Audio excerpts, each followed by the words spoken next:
Hello all, welcome to the course Energy Engineering.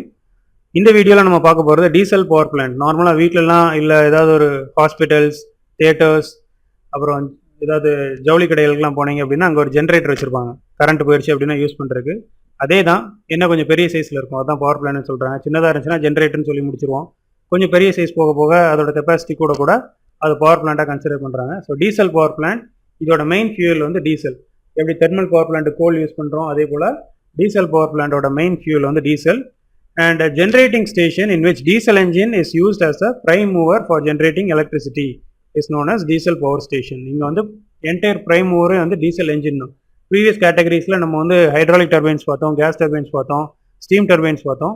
இங்க வந்து we are not going to use any turbines. Here we are going to focus on diesel engines. engine use பண்ணி engine ல இருந்து shaft மூலமா நம்ம generator கூட connect பண்ணிருப்போம். எப்படி ஒரு டூ வீலர் வந்து என்ஜின்லேருந்து ரோட்டரி மோஷனை கன்வெர்ட் ஆகுதோ அதே பிரின்சிபல் தான் இங்கேயும். So the diesel power plant produce power in the range of 2 to 50 megawatt.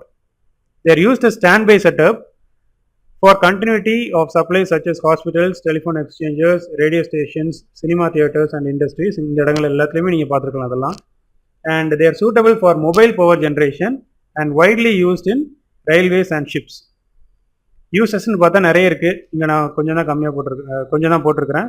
Central station, standby plan, peak load plant, emergency plan, mobile plant, அப்புறம் supply units for cinemas, hospitals, இந்த மாதிரி have plenty of uses. So this is a setup of diesel engine power plant. Here we have replaced turbine by diesel engine.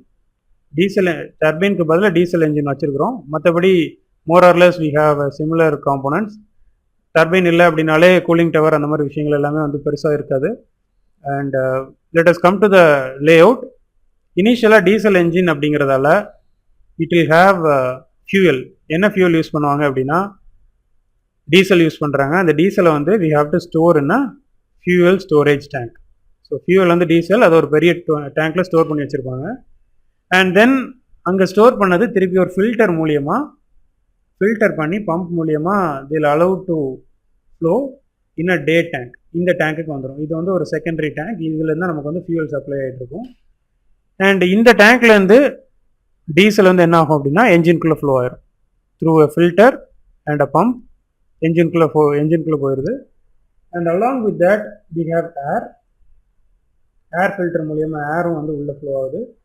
Diesel என்ஜினோட working தெரிஞ்சிச்சு அப்படின்னா இது எப்படி work ஆகும் அப்படின்னு உங்களுக்கு புரியும். டீசல் என்ஜின் வந்து நார்மலாக ஏரை கம்ப்ரஸ் பண்ணி அந்த ஹீட்டில் டீசலை ஸ்ப்ரே பண்ணும்போது அது அப்படியே பேர்ன் ஆயிரும். ஸோ இவ்வளோதான் விஷயம். ஏரை கம்ப்ரஸ் பண்ண அதோட ப்ரெஷரும் டெம்பரேச்சர் இன்க்ரீஸ் ஆகும். ஸோ ஒன்ஸ் அந்த செல்ஃப் இக்னிஷன் டெம்பரேச்சர்னு சொல்லுவாங்க. ஒரு எல்லா மெட்டீரியல்ஸுக்குமே வந்து செல்ஃப் இக்னிஷன் டெம்பரேச்சர் ஒன்று இருக்கும், தன்னை தானே எரிய வைக்கிறதுக்கான ஒரு டெம்பரேச்சர். அந்த டெம்பரேச்சர் ரீச் ஆகிற வரைக்கும் இந்த ஏர் வந்து கம்ப்ரஸ் பண்ணுவாங்க. கம்ப்ரஸ் பண்ணதும் இந்த டீசல் அதில் நம்ம ஸ்ப்ரே பண்ணோம் அப்படின்னா அந்த டீசல் வந்து எரிஞ்சிடும். ஸோ இவ்வளோதான் விஷயம். டீசல் எரிஞ்சதுக்கப்புறம் அது எக்ஸ்பேண்ட் ஆகுது. We are generating work. And இந்த என்ஜின்குள்ளே இதுதான் நடக்குது. ஸோ ஒன்ஸ் இது ரெண்டும் கம்பஷன் ஆகி ஒர்க் ப்ரொடியூஸ் பண்ணது ஷாஃப்ட் மூலியமாக நம்ம வந்து எலக்ட்ரிசிட்டியாக வெளியில் எடுத்துடலாம் by means of connecting a generator ஒரு ஆல்டர்னேட்டர் ஏதாவது ஒன்று கனெக்ட் பண்ணி எடுத்துக்கலாம். அண்ட் இது கூட என்ன இருக்குது அப்படின்னா இந்த டீசல் என்ஜின் வந்து ஸ்டேபிளாக ஒரே இடத்துல தான் இருக்கும். பட் நம்ம பைக்கு காரில் என்ன ஆகும் அப்படின்னா மூவிங்கில் இருக்குது. ஸோ அப்போ என்ன ஆகும்னா ஏர் சர்க்குலேஷன் அது மேலே இருந்துகிட்டே இருக்கும். பட் இங்கே ஏர் சர்க்குலேஷன் இருந்தால் மட்டும்தான் அந்த என்ஜின் வந்து கொஞ்சமாவது கூலாக இருக்கும். ஸோ ஏர் சர்க்குலேஷன் இல்லை அப்படின்னா என்ஜின் ஹீட் ஆகும். ஹீட் ஆகும்போது உள்ளே இருக்கக்கூடிய காம்பனன்ட்ஸ்லாம் எக்ஸ்பேண்ட் ஆகும். எக்ஸ்பேண்ட் ஆயிடுச்சு அப்படின்னா ஜாம் ஆயிரும். ஸோ அதை ஓவர் கம் பண்ணுறதுக்காக இந்த என்ஜினை சுற்றி வாட்டர் ஜாக்கெட்ஸ் கொடுத்துருப்பாங்க, ஒரு பார்ட்டிஷன் கொடுத்துருப்பாங்க. அதுக்குள்ளே வந்து வாட்டர் ஃப்ளோ ஆகிட்டு இருக்கும். இந்த என்ஜினை சுற்றி ஃப்ளோ ஆகிட்டு இருக்கும். அந்த வாட்டரை திருப்பி கூல் பண்ணுறதுக்கு நம்ம வேறு இடத்துக்கு கொண்டு போயிடுவாங்க. அண்ட் எக்ஸாஸ்ட் கேஸ் சைலன்சர் வழியாக வெளியில் போயிடுது. இவ்வளோதான் விஷயம்.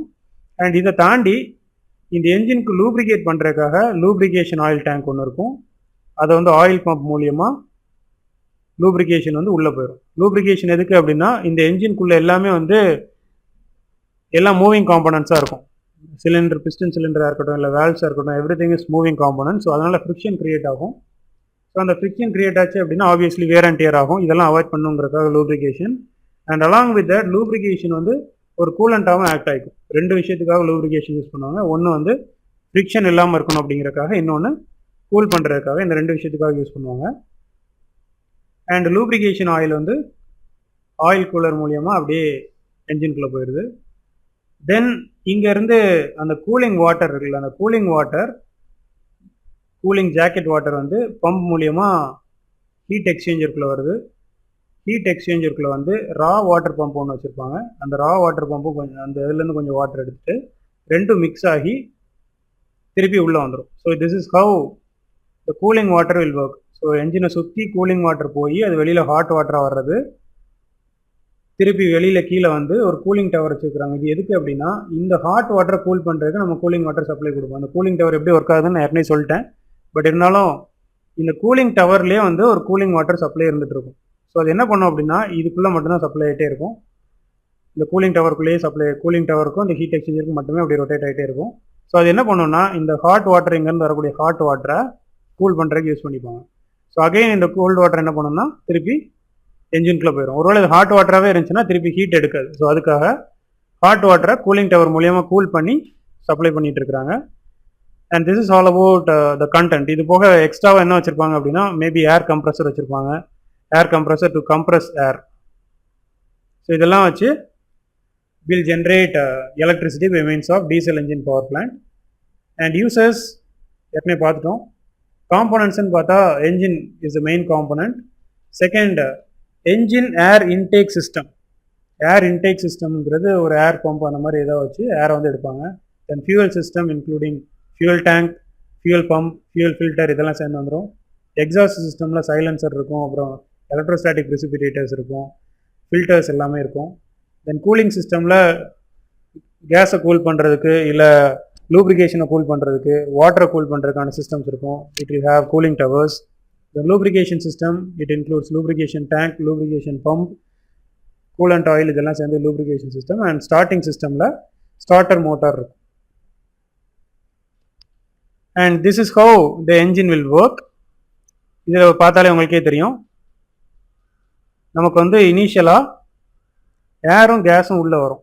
ஸோ உள்ளே வர்றது ஃபஸ்ட்டு ஸ்டேஜில் கம்ப்ரெஷன் ஆகும். கம்ப்ரெஷன் ஆனதுக்கப்புறம் இந்த இடத்துல நம்ம ஃபியூவலை ஸ்ப்ரே பண்ணுவோம். ஃபியூவலை ஸ்ப்ரே பண்ணும்போது கம்பஷன் ப்ராசஸ் நடக்கும். கம்பஷன் ப்ராசஸ் நடந்ததுக்கப்புறம் அதுக்கு அடுத்த ஸ்டேஜில் வந்து expansion. So first stage is suction, second stage is compression, third stage is combustion and fourth stage is delivery. இந்த மாதிரி ஒரு 4 ஸ்ட்ரோக் இருக்கும். Intake, compression, power and exhaust. இந்த மாதிரி 4 ஸ்ட்ரோக்கு. சக்ஷன் ஸ்ட்ரோக்கில் ஏர் மட்டும் உள்ளே வருது. கம்ப்ரெஷன் ஸ்ட்ரோக்கில் வந்த ஏர் வந்து கம்ப்ரெஸ் ஆகுது. பவர் ஸ்ட்ரோக்கில் நம்ம ஃபியூவலை வந்து உள்ளே இன்ஜெக்ட் பண்ணுறோம். ஸோ ஃபியூவல் இன்ஜெக்ட் பண்ணும்போது இந்த ஹை டெம்பரேச்சர் ஏர் என்ன பண்ணோம் அப்படின்னா, ஹை டெம்பரேச்சர் ஹை ப்ரெஷர் ஏர் இந்த ஃபியூவல் எல்லாத்தையும் பேர்ன் பண்ணிடும். அது வந்து கம்பஷன். ஸோ கம்பஷன் மூலயமா நமக்கு பவர் ப்ரொடியூஸ் ஆகுது. தென் ஃபைனலாக exhaust. Advantages, the design and layout of the plant are quite simple. இதில் பெரிய பெரிய காம்பனன்ட்ஸ் எதுவுமே இல்லை, ப்ரீவியஸ் டர்பைன்ஸ் பவர் பிளான்ட்ஸ் மாதிரி எதுவும் இல்லை. And it occupies less space as the number and size of the auxiliaries is small, can be located at any place, it can be started quickly and it can pick up load in a short time. There are no standby losses, less quantity of water is enough, overall cost is much less, thermal efficiency of the plant is higher, it requires less operating staff. Machine on பண்ணி விட்டு நம்ம பாட்டு போயிட்டே இருக்கலாம், அது பாட்டு ஓடிட்டு இருக்கும். டிஸ்அட்வான்டேஜஸ்ன்னு பார்த்தா, high running charges as the fuel used is costly. டீசலோட ரேட்டு கூட்டிகிட்டே இருக்குது. ஸோ நம்ம டீசல் பவர் பிளான்ட் யூஸ் பண்ணோம் அப்படின்னா அதோட ரன்னிங் காஸ்ட் கூட்டிகிட்டே இருக்கும். And plant does not work satisfactory under overload condition for longer period. Overload ஆகுது, அந்த டைமில் யூஸ் பண்ணலாமான்னா ரொம்ப நேரம் யூஸ் பண்ண முடியாது. The plant can only generate small power. Cost of lubrication is generally high. Maintenance charges are also high. And question for this particular video is, explain the working of diesel power plant with its major components and layout. ஒரு பேப்பரில் எழுதி PDF ஃபைலாக submit பண்ணிடுங்க. And in this video we are focused on diesel power plant, its components and lubrication எதுக்கு use பண்ணுறாங்க, fuel filter, compressor, இந்த மாதிரி விஷயங்கள் எல்லாமே பார்த்தோம். நெக்ஸ்ட் கிளாஸில் நெக்ஸ்ட் வீடியோவில் will focus on magneto hydrodynamic power plant, MHD power பிளான்ட்னு சொல்லுவாங்க. And thank you for watching. Don't forget to fill the form available in the description. Thank you.